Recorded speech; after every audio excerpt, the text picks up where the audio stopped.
Bismillahirrahmanirrahim. Assalamualaikum warahmatullahi wabarakatuh. Alhamdulillahirrahmanirrahim. Allahumma sholli ala Muhammad wa ala alihi wa ashabihi rasulillahi ajma'in. Bapak Ibu para pengusul usulan jabatan fungsional TMT 1 Oktober 2022 yang kami hormati, berikut ini akan kami tunjukkan bagaimana caranya sistem pengupload dokumen atau submit dokumen sesuai dengan petunjuk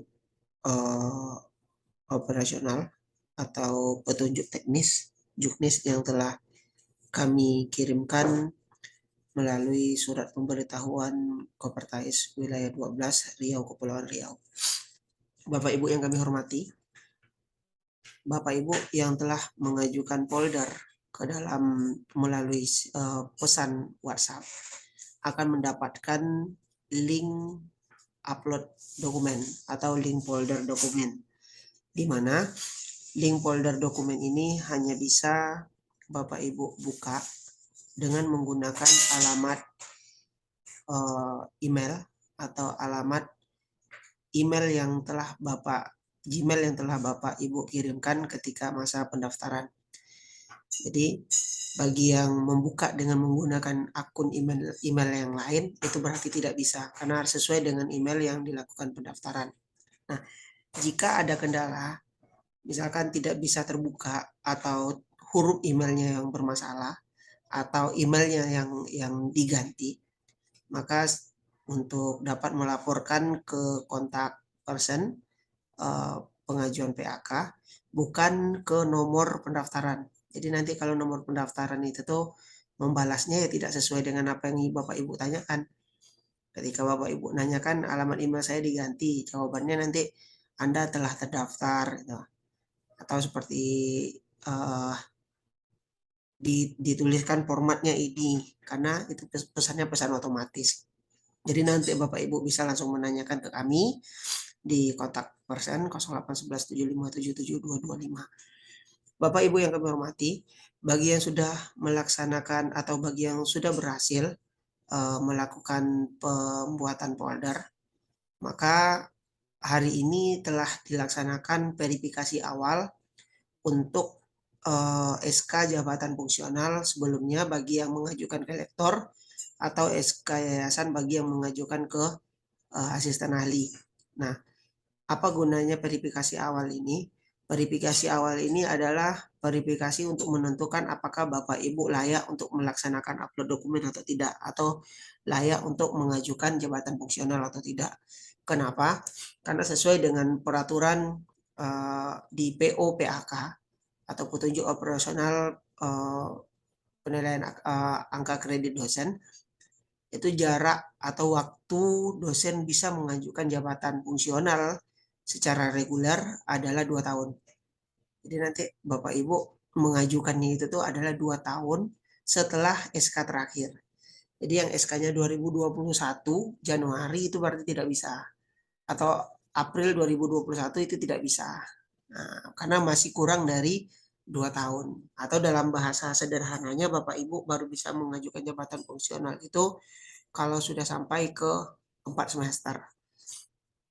Bapak Ibu yang kami hormati, jadi nanti ketika sudah berhasil dilaksanakan verifikasi, folder Bapak Ibu yang awalnya berwarna hitam itu nanti akan berubah menjadi warna hijau.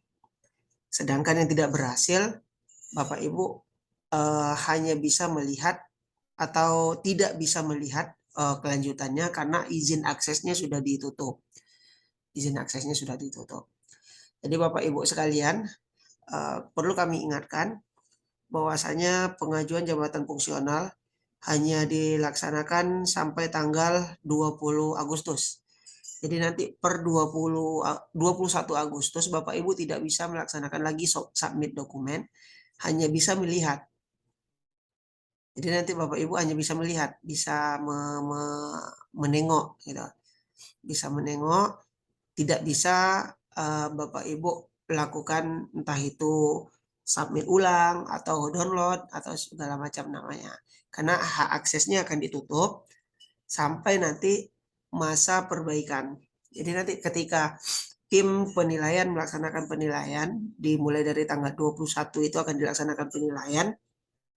Nanti akan ada masa perbaikan, di mana nanti tim akan menghubungi atau penilai akan menghubungi dosen yang bersangkutan untuk dilakukan perbaikan data jika ada datanya yang salah atau data yang kurang.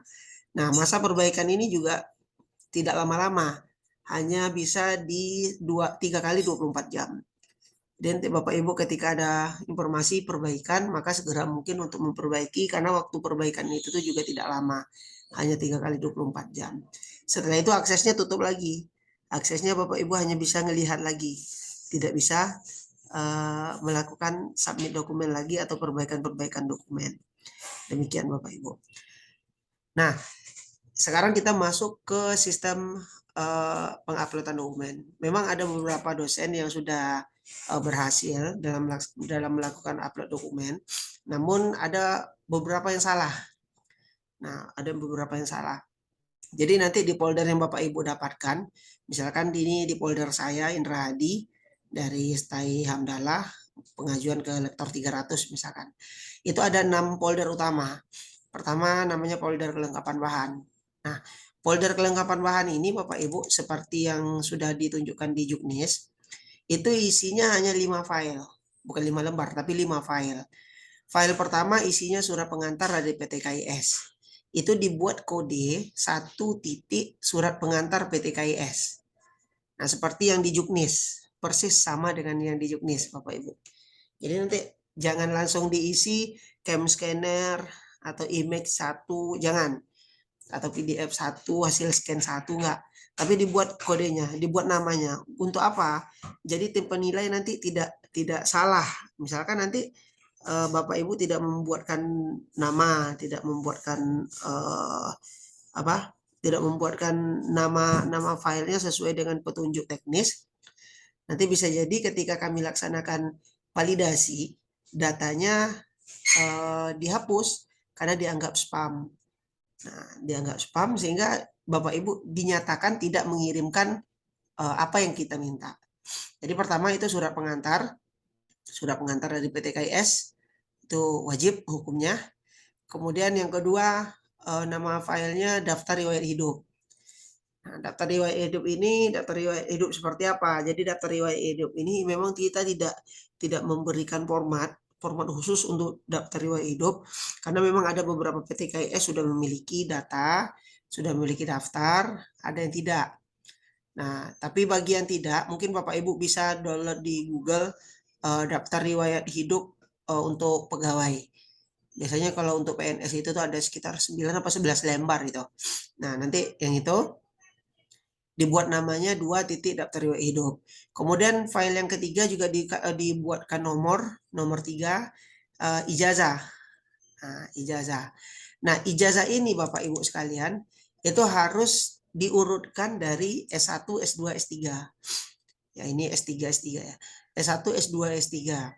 Nah, nanti halaman pertamanya S1, halaman keduanya S2, halaman ketiganya S3.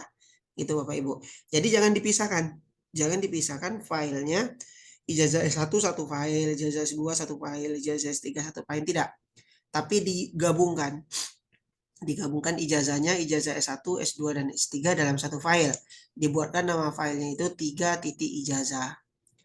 Nah, jadi ini yang tadi saya sampaikan, ada 5 file tapi bukan 5 lembar. Nah, jadi ijazah. Kemudian SKP 2 tahun terakhir. Nah, SKP 2 tahun terakhir juga isinya itu adalah SKP sasaran kinerja pegawai tahun 2021 dan SKP tahun 2020.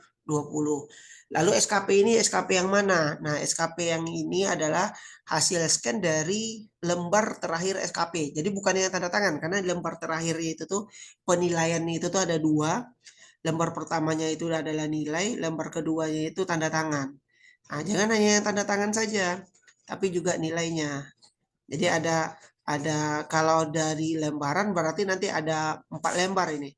Tahun 2021 ada 2 lembar nilai dan tanda tangan pejabat. Kemudian tahun 2020 juga 4 lembar, 2 lembar nilai dan tanda tangan pejabat. Jadi sekali lagi SKP ini cukup dengan nilai terakhir dan tanda tangan pejabat. Kemudian ada fakta integritas pertimbangan senat. Nah, itu juga sudah kami lampirkan di dalam website. Jadi nanti ada 2 lembar. Pertama berita acaranya, yang kedua tanda tangan anggota senatnya. Nah, itu juga harus dilampirkan karena nanti di situ ada pernyataan dari senat bahwasanya Bapak Ibu berhak atau tidak layak atau tidak layak berada di kenaikan pangkatnya. Nah, itu yang paling penting.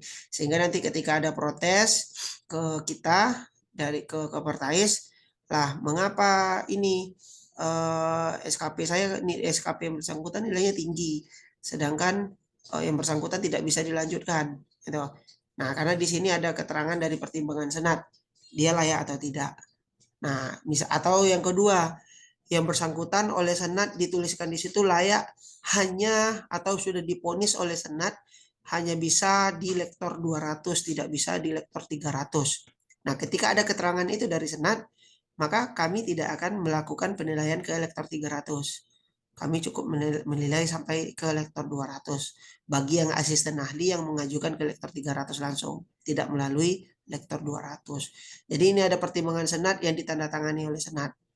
Lalu bagaimana nanti jika yang bersangkutan ketika dinilai nilainya sampai ke 300. Nah, Kopertais nanti akan melihat pertimbangan senatnya. Pertimbangan senatnya itu tuh apakah diponis harus 200 atau boleh ke lektor 300. Kalau keterangannya itu tuh layak naik ke lektor 200, maka ada kemungkinan bisa dinaikkan ke lektor 300 karena tidak diponis wajib. Kecuali kalau diponis wajib harus di lektor 200, maka kami akan mengikuti pertimbangan dari senat ini. Dan itu juga nanti berdasarkan penilaian di SKP. Jadi nanti SKP itu tuh juga menjadi dasar penilaian dari tim untuk menentukan atau untuk mengeluarkan yang bersangkutan itu sudah bisa dilakukan kenaikan pangkat atau tidak. Bapak Ibu yang kami hormati, jadi cukup 5 file, namun halamannya berbeda-beda. Halaman 1 mungkin 1 lembar, halaman 2 ini ya kalau 9 lembar ya 9 lembar, 3 lembar 3 lembar. Kalau ijazah ya S1, S2, S3-nya gitu. SKP 2 tahun terakhir sudah pasti 4 lembar, fakta integritas sudah pasti 2 lembar. Selanjutnya Bapak Ibu ada folder yang kedua. Namanya folder SK Yayasan, SKTP, SK Japung sebelumnya lupa. Nah, SKTP ini bagi yang mengajukan ke lektor itu mungkin diabaikan. Karena yang kami butuhkan itu tuh adalah SK jabatan fungsional terakhir. Nah, sedangkan bagi yang mengajukan ke lektor ke asisten ahli, maka SK jabatan fungsional sebelumnya juga diabaikan. Karena yang dibutuhkan adalah SK yayasan atau SKTP-nya. Nah, apa yang ada ya seperti yang namanya, ada SK yayasan, ada SKTP, SK jabatan fungsi terakhir, dan daftar usulan penetapan angka kredit. Sekali lagi kami ulangi bahwasanya setiap nama lembaran itu harus dibuatkan nama identitasnya. Nah, contoh saja dari juknisnya, jadi jangan ambil dari yang lain. Contoh saja juknisnya, penulisannya seperti yang ada di juknis. Jadi lebih jelas ada urutannya, lebih jelas sehingga nanti tim penilai tidak kalang kabut atau tidak salah salah salah nengok. Misalkan ada berapa? Ada 4 file. Giliran 4 file ini Bapak Ibu buat di sini nih ada 10 file. Tapi namanya nggak ada.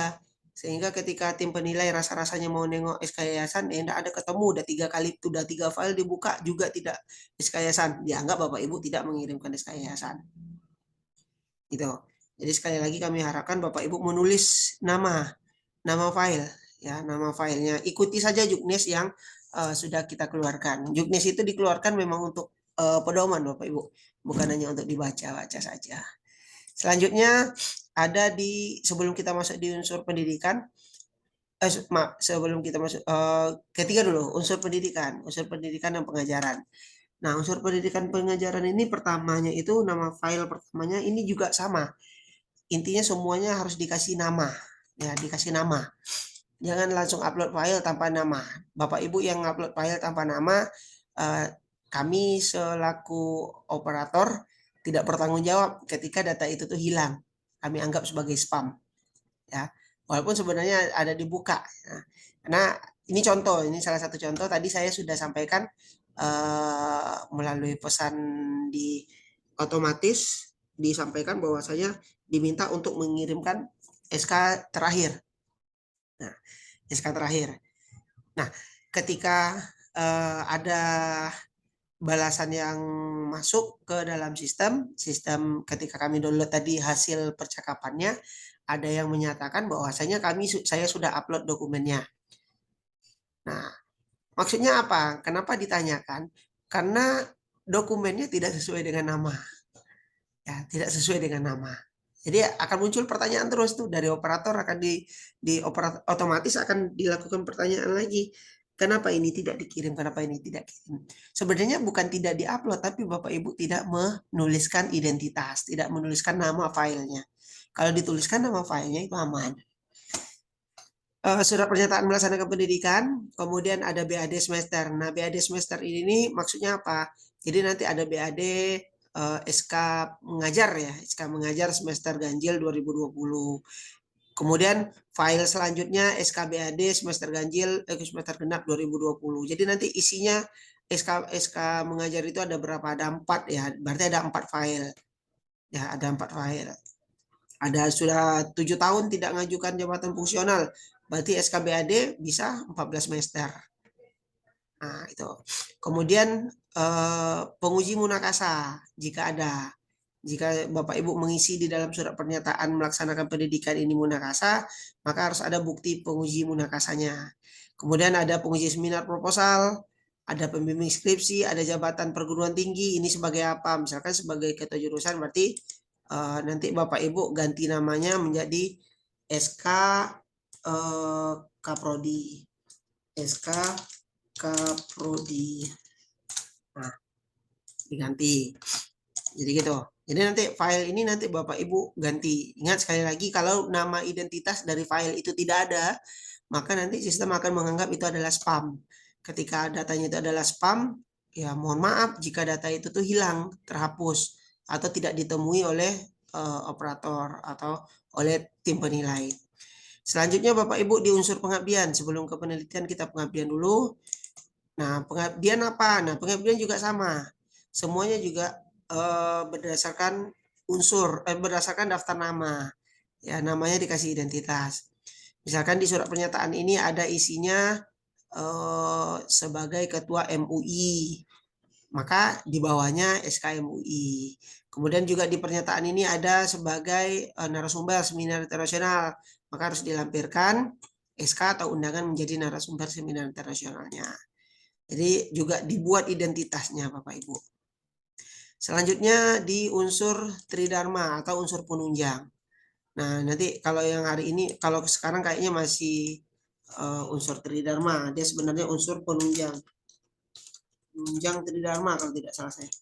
Nah, ini nanti unsur penunjang, ada surat pernyataan melaksanakan penunjang, kemudian SK panitia wisudanya, setiap SK dilampirkan, dan sekali lagi kami ingatkan kepada Bapak Ibu, kalau SK panitia itu atau SK-SK yang lain itu biasanya kan tidak satu lembar, sampai ke 3 atau 4 lembar. Karena ada lampirannya, ada mengingat menimbang, ada lampiran, ada tanda tangan. Nah, jangan di-scan satu-satu, tapi dijadikan satu file. Jadi jangan dibuatkan misalkan SK Wisuda Juli 2020 halaman 1, halaman 2, halaman 3, halaman 4. Enggak. Tapi SK Panitia Wisuda Juli 2020. Di dalamnya terisi 4 halaman itu. Ya, terisi 4 halaman itu. Kalau di cam scanner, kalau di handphone kan bisa tuh di scan, habis itu tambah sekali lagi, habis itu baru disimpan. Gitu. Jadi nyekennya jangan satu-satu gitu. Nyekennya jangan satu-satu nanti dihapus. Nah, nanti gini lagi Bapak Ibu, ketika ada datanya itu tuh yang terpisah, misalkan terpisah, kemudian yang terbuka oleh tim penilai nanti misalkan yang bukan nama Ibu Bapak Ibu, maka itu akan dianggap Bapak Ibu tidak ada. Nah, unsur itu tuh tidak memenuhi penilaian gitu. Jadi nanti pastikan daftar namanya atau namanya itu tuh ada. Nah, karena ini adalah kuncinya Bapak Ibu. Kalau tidak, begitu juga nanti untuk di lektor kepala juga seperti itu. Jadi nanti Bapak Ibu ngupload dokumen, kalau yang nama dokumennya itu tuh dokumen ayah si A, dokumen ibu si A. Nanti sampai di kementerian munculnya nama dokumen ibu si A. Dokumen ibu si A itu kan nggak tahu, orang kementerian nggak tahu. Ketika mereka nggak tahu ya dianggap spam, hapus, hilang. Nah, Bapak Ibu menganggap Bapak Ibu ini sudah dinilai, rupanya nggak ada, gitu. Rupanya nggak ada, dianggap tidak ada oleh kementerian, sehingga datanya hilang. Bapak Ibu nuntut, ya kan di dalam petunjuknya kan udah jelas, di dalam petunjuknya juknisnya sudah jelas bahwasanya harus membuatkan nama identitas file itu sesuai dengan apa isinya. Nah, itu paling penting. Selanjutnya di unsur penelitian nih, ada perhatian khusus di unsur penelitian. Nah, unsur penelitian itu, folder unsur penelitian itu ada beberapa folder lagi, Bapak Ibu. Ya, pertama ada surat pernyataan melaksanakan penelitian sama, itu ada di format dupa. Kemudian ada belangko penelitian. Nah, ini contohnya. Contoh pengisian belangko penelitian. Misalkan saya ada penelitian, saya tidak memiliki penelitian jurnal internasional bereputasi, maka isinya kosong. Tapi saya memiliki jurnal nasional. Nah, misalkan jurnal nasional saya ini, kontribusi usaha sarang burung walet dalam meningkatkan pendapatan ekonomi masyarakat menurut perspektif ekonomi syariah. Penulisnya Mawardi M. Saleh, Wahyu Puji Ambararas, Indra Hadi. Nah, nama jurnalnya Islamic Business and Finance, IBF. Nah, volume jurnalnya volume 3, nomor 1. Kemudian nomornya bisa opsional, ini karena di sini sudah ada nomor, halamannya halaman berapa, boleh diisi atau boleh tidak. Kemudian ISSN-nya, penerbitnya siapa. Nah, kemudian alamat web jurnalnya. Alamat web jurnalnya ini itu harus diisi linknya.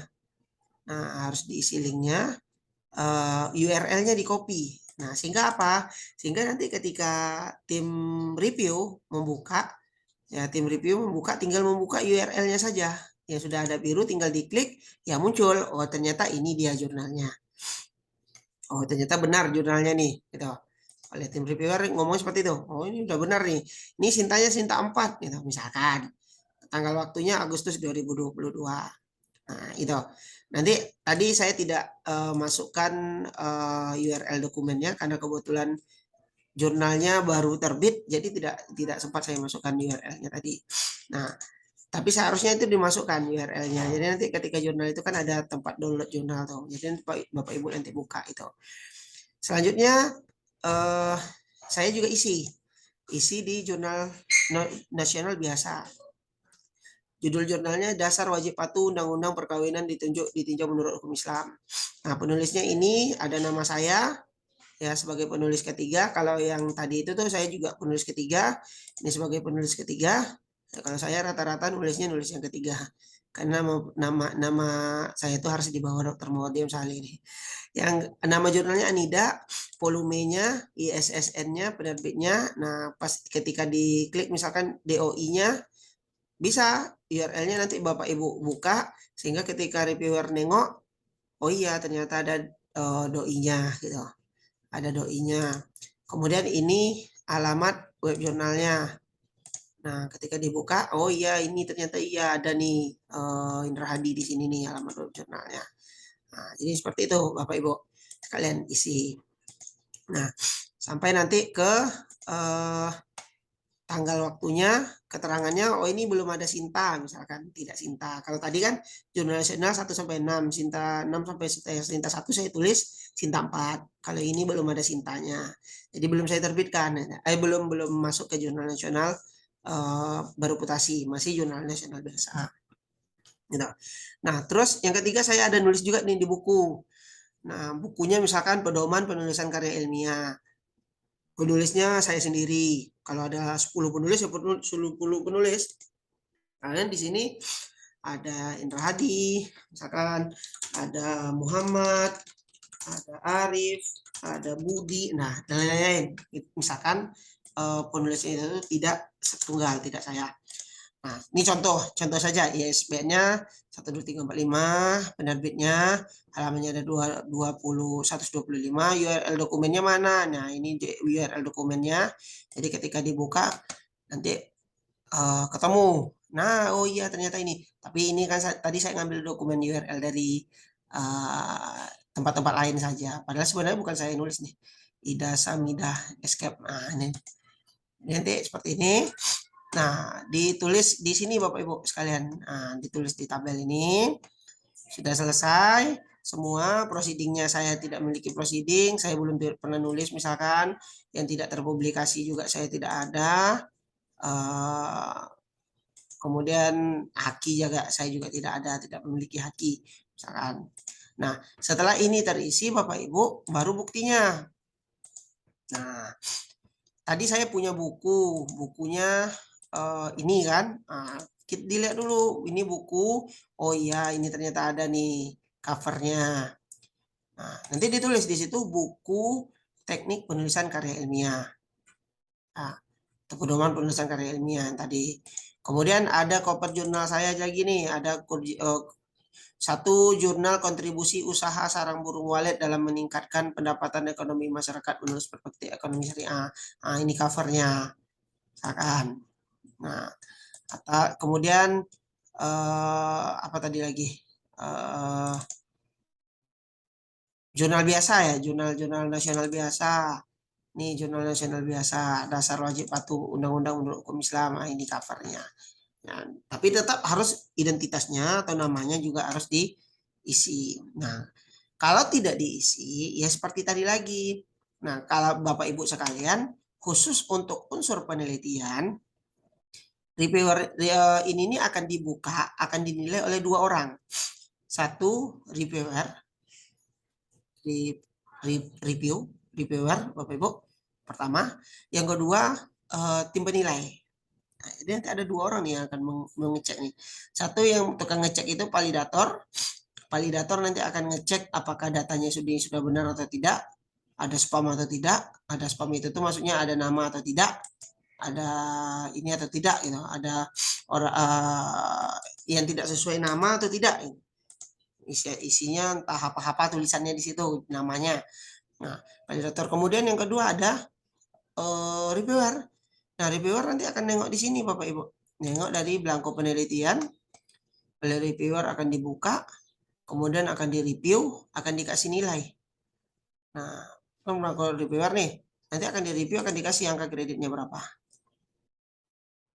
Oleh reviewer. Nah, nanti reviewer akan nengok nih, oh iya nih mana tadi? Jurnal nasionalnya sarang kontribusi usaha sarang burung walet Islamic IBF. Benar apa enggak nih ada? Oh iya, ternyata ada yang tadi yang saya klik tadi. Oh, yang mana covernya? Oh, yang di sini ada apa ya covernya? Covernya kontribusi usaha burung walet. Oh ya, di sini ada covernya. Ini isinya. Ini penilaian yang dilakukan oleh dosen. Nah, gitu. Jadi seperti itu Bapak Ibu sekalian. Maka sekali lagi kami sampaikan bahwasanya kita menggunakan format pengajuan PAK sesuai dengan instruksi Kementerian Agama atau sesuai dengan pedoman yang telah diturunkan oleh Kementerian Agama untuk lektor kepala dan guru besar. Kopertais Wilayah 12 di saat ini sedang mengupayakan semuanya itu tuh bersistem online. Ya, semuanya bersistem online. Namun ada waktunya Bapak Ibu. Jadi nggak bisa di Bapak Ibu apa namanya itu, dari Bapak Ibu, oh iya ini pakai online lama kok waktunya gitu. Enggak. Jadi nanti ada waktunya. Nah, kalau sekarang ini saya masih bisa menambah atau saya masih bisa mengganti. Misalkan ini sertifikat seminar nasional, saya ganti misalkan namanya sertifikat ini seminar nasional pendidikan saja. Hukumnya tidak ada rupanya. Nah, hukumnya.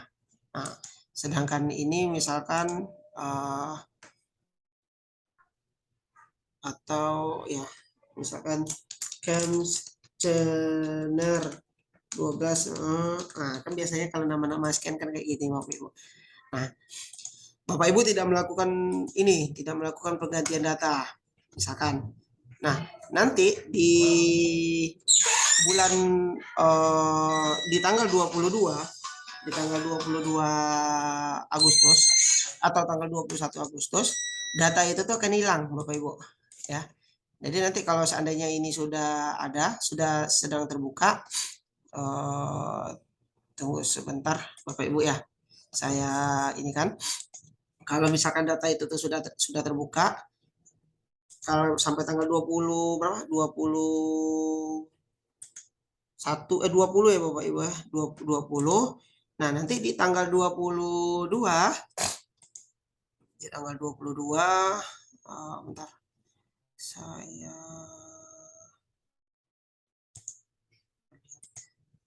di tanggal 21, sorry, di 21. Nah, ini saya lanjutkan. Tanggal 21, Bapak Ibu tidak bisa ngapa-ngapain lagi. Ya, Bapak Ibu cuma bisa nengok, nggak bisa ganti-ganti lagi. Oh ya, ini saya pakai login saya kayak ini.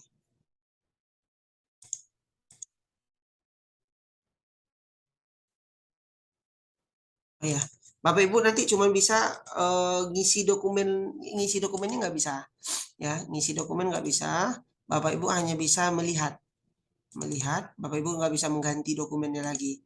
Kita ambil contoh misalkan ini. Akses Anda sudah tidak berlaku.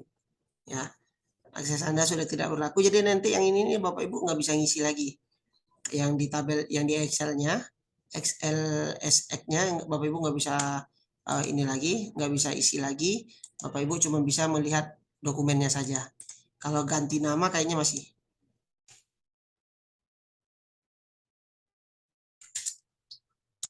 Kalau ganti nama masih, tapi kalau untuk ini nggak bisa. Kalau untuk merubah, menghapus atau menambah dokumen udah tidak bisa lagi. Jadi Bapak Ibu nanti tinggal terima terima kenyataan, ya, terima kenyataan. Nah, kalau foldernya nggak bisa, kalau filenya masih bisa, yang Bapak Ibu upload masih bisa diganti nama filenya, tapi kalau foldernya nggak bisa. Jadi nanti Bapak Ibu nanti akan ada keterangan di bawah sini, dokumen Bapak Ibu selesai, dokumen Bapak Ibu bermasalah. Gitu. Jadi demikian Bapak Ibu penjelasan dari kami tentang cara pengupload dokumen Kopertais. Kuncinya dokumen PAK Kopertais. Kuncinya apa? Kuncinya pertama Bapak Ibu mengupload dokumen kasih identitas nama. Itu satu. Yang kedua Bapak Ibu baca juknis. Ya, baca petunjuk teknis. Kalau Bapak Ibu tidak baca petunjuk teknis, maka akan muncul pertanyaan. Tapi kalau Bapak Ibu baca petunjuk teknis, insya Allah sudah jelas. Sudah sangat jelas bagaimana cara ngupload dokumennya. Jadi demikian Bapak Ibu sekalian untuk pedoman pengisian PAK atau PAK online kita ini saya sampaikan dan selamat bekerja kepada Bapak Ibu sekalian. Insya Allah nanti di lain kesempatan kita akan coba untuk laksanakan bimbingan secara online. Atau nanti kalau misalkan ada kampus yang kira-kira siap bersedia jadi hostnya atau jadi tuan rumahnya, ya informasi saja ke kita, nanti kita akan fasilitasi sebagai pengisian ini narasumbernya lah, narasumber cara pengisiannya. Demikian Bapak Ibu sekalian pada penjelasan dari saya, mudah-mudahan bisa membantu Bapak Ibu dalam menyelesaikan upload dokumen di apa namanya, di kegiatan PAK TMT Oktober 2022. Demikian dari saya. Assalamualaikum warahmatullahi wabarakatuh.